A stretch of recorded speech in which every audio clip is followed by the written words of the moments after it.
Salut Christophe pour le podcast du Turf. Alors aujourd'hui, samedi, on va finir sur la thématique du jeu simple placé. Donc en fait, pour résumer un petit peu ce qui s'est passé là dans la semaine, moi je t'ai donné un petit truc qui est tout simple hein, mais qui est hyper efficace si vraiment tu as un gros capital, que tu as un bon capital, qu'on va dire, ou alors que tu as un petit capital mais beaucoup de patience. Et du coup, ce petit truc, c'est de prendre le quintet du trot et de miser sur les cotes. Donc tu vas miser en simple placé, je le répète, sur des cotes en gagnant qui sont dans une fourchette entre 3 et 9. D'accord? Là, tu vas avoir on va dire, une fourchette de chevaux qui a à peu près 70-80% de chances de se placer dans les trois premiers. Donc ça peut être pas mal, ça peut être assez intéressant. En plus, cette fourchette de cotes est intéressante parce que tu évites les cotes de simple placé, genre 1,5 contre 1 ou 1,3 contre 1, tu vois. Tu vois, ça peut être déjà un petit peu plus intéressant. Tu peux voir même doubler ta mise en jeu simple placé. Et franchement, c'est quand même pas mal. Voilà. Je sais que certains vont dire, ouais, moi je m'en fous, moi je vais gagner 30 contre 1 et tout. Ouais, bah écoute, gagne 30 contre 1, mais à ce moment-là, il va falloir que tu bosses un petit peu plus et que tu analyses des courses et que tu sélectionnes, que tu passes beaucoup de temps devant ton écran. Si tu veux viser des cotes à 30 contre 1, c'est-à-dire des tocards, parce que il va falloir que tu analyses des courses, que tu saches pourquoi ces chevaux ils gagnent et compagnie. Bref. Si tu n'as pas envie de te prendre la tête, ce que tu fais, comme je te l'ai expliqué mardi et jeudi, tu sélectionnes dans les quintets du trot des chevaux qui ont une cote entre 3 et 9, 3 et 10, et, euh, après, tu sélectionnes, j'en sais rien, moi, le mieux placé dans la synthèse de la presse ou une autre méthode de sélection. Ce qui compte, c'est que tu ne bouges pas ta méthode. C'est ça qui compte. J'insiste là-dessus, je suis vraiment pénible, mais je t'assure que c'est la clé de la réussite. C'est que tu ne bouges pas ta méthode, absolument pas. Tu vois, voilà, il faut pas bouger. C'est simple, hein, je sais pas comment te le dire, mais mais c'est ce qui fait la différence. C'est vraiment psychologique en fait, hein. C'est ce qui fait la différence entre les gens qui gagnent et les gens qui perdent. C'est que les gens qui perdent n'ont pas de méthode, ou alors ils ont une méthode mais ils la gardent 3 semaines. Au bout d'un moment, les nerfs craquent. Au bout d'un moment, au bout de, j'en sais rien, du troisième échec, on remet tout en cause, on arrête tout, on passe à autre chose, et c'est comme ça que tu vas perdre en fait. C'est comme ça que tu perds. Il faut bien que tu te le dises. C'est hyper important. Et si tu ne veux pas faire partie des perdants au turf, ne fais pas ça. Et ne fais pas ce que je te viens de te décrire là. D'accord? Il faut absolument que tu te tiennes à une méthode. Tu vois? C'est hyper important. D'où l'importance, dans ce que je t'ai expliqué dans le podcast de jeudi, c'est d'avoir un capital. Parce que si tu n'as pas de capital, admettons, si tu as un capital de 50 euros, tu fais ce qu'on appelle là, au poker, là, tu fais all-in, tu vois, tu mets tapis, quoi, tu vois, tu mets ces 50 euros direct, et puis tu perds. Tu dis, bon, putain, fais chier, j'ai perdu 50 euros quand même, j'ai déjà pas beaucoup de pognon et tout, je perds 50 euros, putain, merde. Bon, bah écoute, la prochaine fois, comme l'autre, là, le mec du podcast, il m'a dit que j'avais 70-80% de chance d'y arriver. Bon, bah c'est pas grave, la prochaine course, je vais remettre 50 euros, tu vois. Et là, bam, tu repères. Bon, bah là, ça y est, c'est fini, tu vois. Tu vois ce que je veux dire? Je sais pas si tu comprends. Là, qu'est-ce que tu vas te dire? Tu vas te dire, ouais, bon alors là, Christophe du podcast du Turf, c'est un gros con, il m'a dit n'importe quoi, il m'a fait perdre 100 euros, je vais lui écrire, je vais lui envoyer un mail, je vais lui dire que c'est un con et tout, il m'a dit n'importe quoi, c'est quoi ce machin et tout. Mais non, mais en fait, tu vois, tu vois, j'exagère là, mais on rigole un peu, mais tu comprends un peu la logique. Tu vois, c'est ça en fait. C'est-à-dire que t'as pas de capital, en fait, t'as même pas de stratégie, tu vois. Tu viens même pas en te disant, bah tiens, j'ai un capital de 1000 euros, tu vois, voilà, j'ai fait ça pour économiser 1000 euros. Je sais qu'il y a de grandes chances que je puisse me dégager un bon petit bénéfice avec ce capital. Je vais miser tant de pourcents de mon capital, tu vois, pour grossir petit à petit. Et puis, au bout d'un moment, je vais arriver à un truc où je vais commencer à miser 100 euros à chaque fois, tu vois. Même si je gagne pas à chaque fois, je sais que derrière, j'ai un petit matelas, tu vois, derrière, tu vois, bien douillet, qui me permet d'amortir, tu vois, mes pertes. Voilà, d'accord? C'est sûr que voilà, si tu fais n'importe quoi, que tu mises ta vie sur le jeu simple placé à chaque course, mais mon ami, ne joue pas au turf. Surtout, ne joue pas au turf. D'accord? Hein, faut bien que tu comprennes ça, quoi. C'est très très très important ce que je suis en train de te dire, parce que tout le monde perd, quoi. Tout le monde perd, parce que tout le monde perd ses nerfs. Et personne n'a de capital. D'accord? Voilà. Donc ça, c'était le premier point que je voulais aborder. Dans ce podcast, surtout, moi, ce dont je vais te parler, c'est une petite technique qui psychologiquement est encore plus difficile que ce que je suis en train de te dire depuis tout à l'heure, mais qui est hyper efficace pour rentabiliser ton jeu simple placé. Et en fait, cette technique, c'est le report. Alors, le report, c'est quoi? En fait, tu sais, tu connais le jeu report, quoi. Tu vois quoi?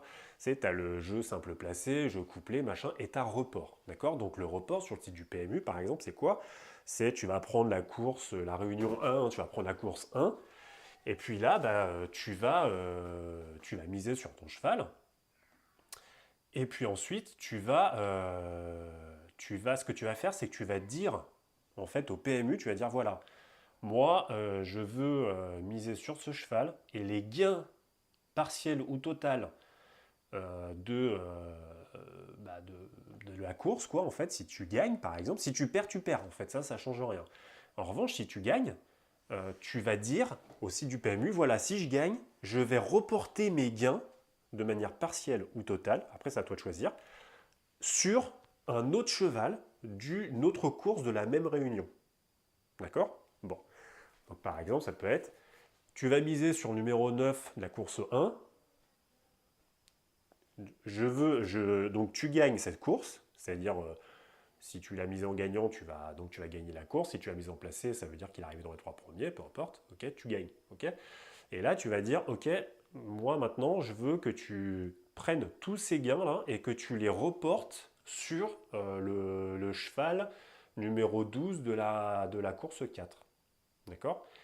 Et puis là, en fait, si tu veux, bah, tu vas avoir un effet boule de neige, quoi, si tu veux. C'est-à-dire que, en fait, c'est plus ta mise de base que tu vas miser, bah, c'est en fait la totalité de tes gains ou partiellement, après c'est à toi de choisir, comme je t'ai dit, que tu vas miser sur le deuxième cheval. Bon. Et je crois que tu peux faire plusieurs reports, hein, comme ça. Bon. Alors, écoute, moi le report, je le trouve, c'est un jeu qui est vachement intéressant. Le report, c'est un jeu vraiment qui est vachement intéressant. Maintenant, moi je le pratique pas comme ça en fait. Moi je le pratique pas course après course dans la même journée en fait. C'est-à-dire que ça, c'est vraiment un truc que tu peux faire avec la petite astuce que je t'ai donnée donc dans le tout premier podcast de la semaine, hein, c'est-à-dire bah, tu sais, les fameuses cotes là, dans le quintet du trot. Et en fait, ce que tu peux faire, c'est que tu vas miser, donc toujours la même chose, toujours ce que je t'ai dit, donc dans une fourchette entre 3 et 9, et tu vas reporter les gains que tu as faits sur la prochaine course. Alors, là, dit comme ça, tu te dis, ouais, ouais, putain, ouais, non, mais enfin, tu peux te dire, en fait, tu peux dire deux choses. Tu peux te dire, ou, ouais, moi, super, enfin, bon, je vais pas gagner grand-chose, quoi. Ouais, enfin, sauf que, je sais pas, moi, si par exemple, tu mises 10 € et tu gagnes 15, bah, en fait, si tu veux, tu vas à la prochaine course, si tu gagnes, je sais pas, moi, enfin, comment dire? Imagine, enfin là tu vois, attends, je suis devant mon tableur Excel, donc tu mises 10 euros, d'accord? Donc tu gagnes la première course, tu gagnes 20 euros parce que la cote était à 2. La deuxième course, en fait, tu remises 10 euros, donc toujours un assez égal, et là tu gagnes 1,9, tu gagnes donc 19. En tout, tu auras gagné donc 39 euros, d'accord? Si en revanche tu fais du report, tu mises 10 euros, d'accord? Tu gagnes 20. Et en fait, la prochaine course, tu mises 20, d'accord? Et là, tu fais donc 20 fois 1,9. Et en fait, tu te retrouves à 38. Donc en fait, si tu veux, ce qu'il faut que tu vois, c'est que, en fait, tu ne vas pas miser, si tu veux. Excuse-moi, là, j'ai eu un petit blanc, parce que je regarde une course, c'est pour ça. Et du coup, ce que tu vas faire, c'est que tu vas pas miser, tu vas pas miser, comment dire? En fait, si tu veux, il faut que tu te dises que ta mise, en fait, toi, ce que tu as sorti de ta poche, c'est 10 euros. OK? Parce que si tu mises à masse égale, en fait, tu sors de ta poche 20 euros. Tu ne sors pas 10 euros. Alors que là, si tu mises une fois 10 euros, d'accord, tu as gagné 20. D'accord? Après, sur les 20, eh ben, tu auras gagné en tout 38. D'accord? Puisque 20 fois 1,9, ça fait 38. Donc en tout, tu auras gagné 58 au lieu de gagner 39 euros. Tu vois ce que je veux dire? Donc en fait, du coup, tu auras une rentabilité qui ne sera pas du tout la même. Parce que si tu veux, si tu prends par exemple, dans le premier cas, tu prends donc 39, c'est-à-dire 20 plus 19, tu prends 39 divisé par 20, donc tu obtiens une rentabilité de 180, de 1,95, c'est-à-dire 195%. D'accord? Si tu fais ma méthode avec le report, donc tu fais 58 divisé par 10, et là, tu obtiens, en fait, t'obtiens 5,8. C'est-à-dire que, en fait, tu as gagné 5 fois 8 ta mise. Tu vois ce que je veux dire? Voilà, je suis un peu brouillon là, mais c'est ça en fait qu'il faut que tu comprennes. Et en fait, alors quand j'ai dit que c'était vachement dur, c'est parce que, en fait, il faut que tu considères que ton premier gain, eh ben, ce n'est plus à toi. En fait, c'est-à-dire que tu as gagné une fois, d'accord? Et en fait, ce gain, tu vas le reporter automatiquement. En fait, limite, il ne faut pas que tu le considères comme un gain, en fait. Tu vois ce que je veux dire? Il ne faut pas que tu le considères comme un gain. Et du coup, si tu fais ça, eh ben, tu vas démultiplier en fait tes rapports et tes gains, quoi, si tu veux. Tu vois ce que je veux dire? Donc, du coup, tu vas avoir fait ça, je t'assure que tu vas avoir de grosses surprises. Et puis, tu peux même le faire parce que si tu t'as bien écouté ce que je t'ai dit tout à l'heure, du coup, les chevaux, ils ont quand même une bonne chance d'arriver, entre 70 et 80%. Si tu fais ça, bah, tu vas voir que tu peux même le faire sur 3 courses ou sur 4 courses. Peut-être que tu vas perdre, tu vois ce que je veux dire. Et c'est là en fait toute la nécessité de se maîtriser. C'est ça qui est, ça c'est d'une importance capitale en fait. Parce que si par exemple tu pars sur cette méthode, en fait il faut surtout pas se dire ah ouais non mais putain j'ai perdu 2 fois, la prochaine fois en fait sa méthode à la con je vais pas l'appliquer parce que sinon je perds. Mais putain mais en fait vaut mieux perdre 2 fois et gagner une fois, mais gagner, je sais pas moi, des mises, enfin gagner 5 fois sa mise, quoi, si tu veux, que de rester à masse égale avec toujours la même chose, tu vois. Enfin, je sais pas si je me fais bien comprendre, mais je t'assure qu'au niveau de la rentabilité, c'est vraiment, vraiment intéressant de faire ne serait-ce que... Alors après, ce que tu peux faire, si c'est trop dur psychologiquement pour toi, tu peux faire déjà un test à masse égale, c'est-à-dire en simple placé, tu mises toujours la même chose, d'accord? Après, si tu te sens plus d'attaque, ce que tu fais, c'est que tu vas faire un report sur une course, d'accord? Donc toujours la même chose, hein, toujours ce que je t'ai expliqué, avec le quintet du trot, tu choisis un cheval hein, sur, euh, sur les fourchettes dont je t'ai donné. Et là, en fait, bah, tu vas, euh, tu vas reporter à la prochaine course ton gain. D'accord? T'as perdu, ok, tant pis, bon, t'as perdu. Voilà, tu laisses tomber, tu passes à autre chose. D'accord? Et à chaque fois que tu gagnes, tu reviens à la mise de base. D'accord? Donc, je te donne un exemple. Tu mises 100 euros sur la première course, tu gagnes donc avec une cote à 1,9. Donc, tu as gagné 90 euros. D'accord? Donc, en fait, en tout, tu te retrouves à miser pour la prochaine course 190 euros. Tu ne vas pas miser 100, tu vas miser 190 euros. Et là, en fait, tu vas gagner, donc à une cote, la prochaine course, tu vas gagner 2 par exemple, donc à une cote à 2. Et là, donc, tu te retrouves avec donc 380 euros. D'accord? Donc ça veut dire qu'en fait, en tout, ton jeu, en fait, t'auras fait x 3,8. Parce qu'à la base, tu auras misé 100 euros. Tu vois ce que je veux dire? Donc tu peux commencer comme ça, et puis si vraiment après tu te sens le coup, puis que tu vois qu'il y a une bonne réussite de ta méthode, de ton cheval, tu peux faire x3, tu vois. Après, ça veut dire que tes 380 euros, tu vas les miser sur la troisième course du quintet, peut-être que tu vas les perdre. Et c'est là où c'est le piège, quoi. C'est qu'en fait, le jour où tu perds, où tu as misé 100 euros, tu as gagné 190, tu as misé tes 190, tu as gagné 380. Et là, tu vas te dire, putain, tout, je vais me retenter une troisième course quand même, tu vois. Parce que là, ce cheval, je le sens bien, patati, machin et tout. Et puis là, en fait, bah, tu perds. Tu perds tes 380 euros. Et là, ça fout les boules.